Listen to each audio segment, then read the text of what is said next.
myself, talking to the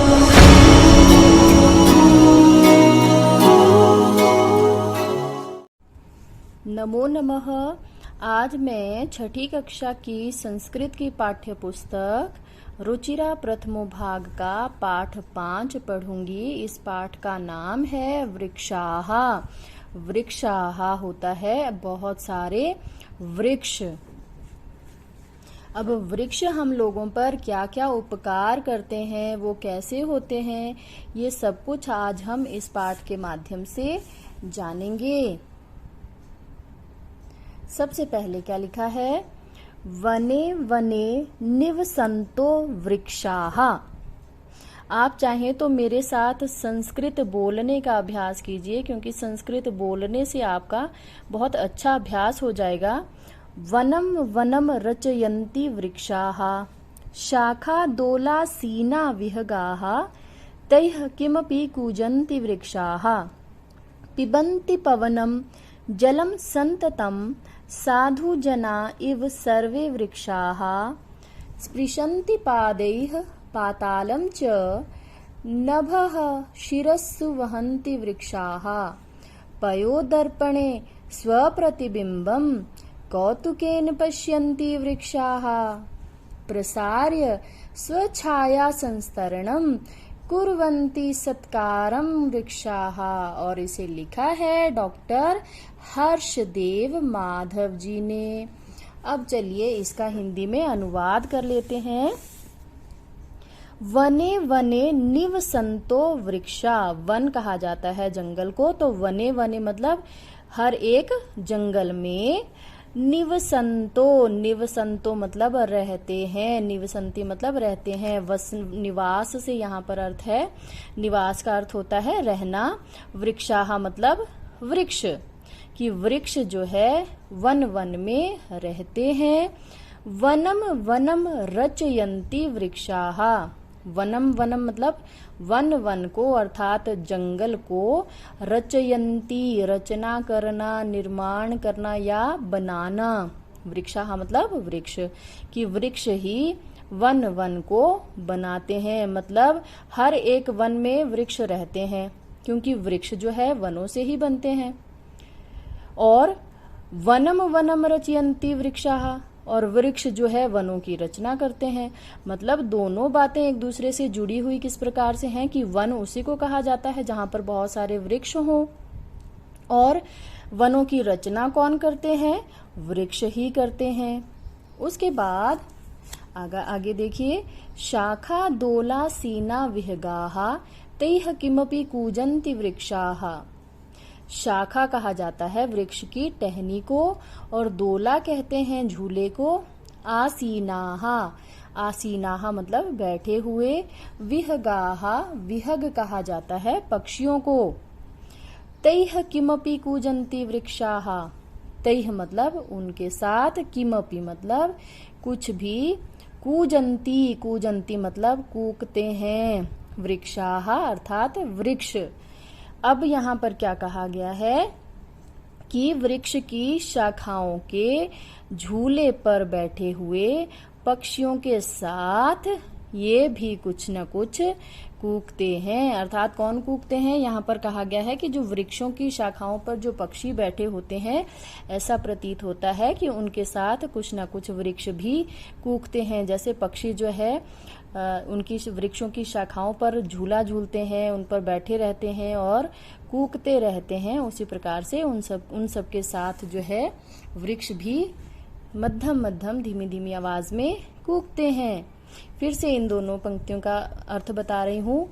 one one में वृक्ष रहते हैं और वन वन की रचना वृक्ष करते हैं।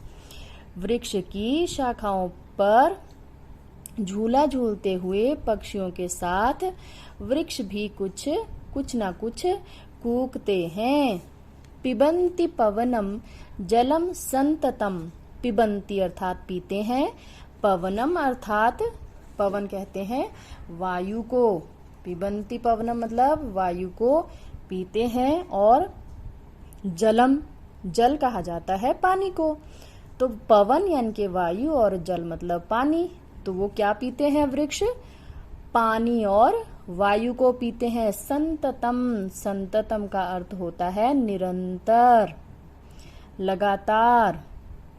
ठीक है, कि वृक्ष जो है लगातार वायु को पीते हैं और जल को पीते हैं।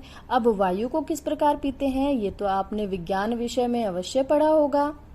कार्बन डाइऑक्साइड, ऑक्सीजन, ये सब किस प्रकार से क्या छोड़ते हैं, कौन सी गैस का ये उत्सर्जन करते हैं, कौन सी गैस को ये ग्रहण करते हैं, ये सब आपने विज्ञान विषय में बहुत ही भली भांति पढ़ा है। तो इसमें क्या कहा है कि ये वायु को पीते हैं। अब कौन सी वायु को पीते हैं? जो हम लोग कार्बन डाइऑक्साइड छोड़ते हैं वो पीते हैं और हमें क्या देते हैं? ऑक्सीजन देते हैं। तो साधु जना इव सर्वे वृक्षाः, तो इस प्रकार से ये क्या है? साधु जना मतलब सज्जन लोगों के समान सारे वृक्ष होते हैं। स्पृशन्ति पादैः पातालम च, पादैः मतलब पैरों से, स्पृशन्ति स्पर्श करते हैं, छूते हैं। ठीक है, और पातालम च, पाताल कहा जाता है जमीन को, धरती को, धरती के नीचे वाले हिस्से को पाताल कहा जाता है। तो वो क्या करते हैं? अपने पैरों से जो है पाताल को छूते हैं, क्योंकि आपने देखा होगा वृक्ष के पैर, इसमें इनकी जड़ों को कहा गया है कि जो इनकी जड़ें होती है वो धरती के अंदर भीतर बहुत गहराई तक समाई होती हैं। तो इस प्रकार से ये अपने पैरों से जो है पाताल को छूते हैं। नभः शिरस्सु वहन्ति वृक्षाः, अपने सिर पर आकाश को ढोते हैं। मतलब ऐसे प्रतीत होता है ना कि वृक्षों के सिर पर जो है आकाश विराजमान है और ये उसको ढो रहे हैं। तो आकाश को अपने सिर पर वृक्ष ढोते हैं। आगे क्या है? पयो दर्पणे स्वप्रतिबिंबम कौतुकेन पश्यन्ति वृक्षाः। पयो दर्पणे मतलब जल के, दर्पण कहा जाता है आईना या शीशा। तो जल के आईने में अपने प्रतिबिंब को, अपनी छाया को, देखिए जब ठहरा हुआ जल होता है उसमें कभी देखिए हम लोग अगर उसमें अपनी परछाई देखते हैं वो नजर आती है ना।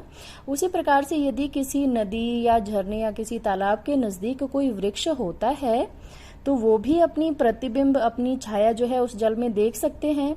तो इसमें यहाँ पर क्या कहा गया है कि वृक्ष जो है अपने प्रतिबिंब को, अपनी छाया को जो है बहुत ही कौतूहल अर्थात आश्चर्य के साथ देखते हैं।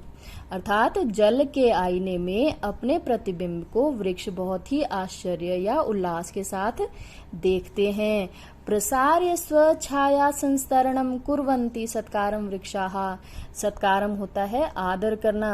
अब जिस प्रकार से हमारे पास कोई अतिथि आता है, हम उनको अच्छा भोजन देते हैं, फिर आराम करने के लिए उनको अच्छा बिस्तर देते हैं, तो उसी प्रकार से वृक्ष हमारा किस प्रकार से सत्कार करते हैं?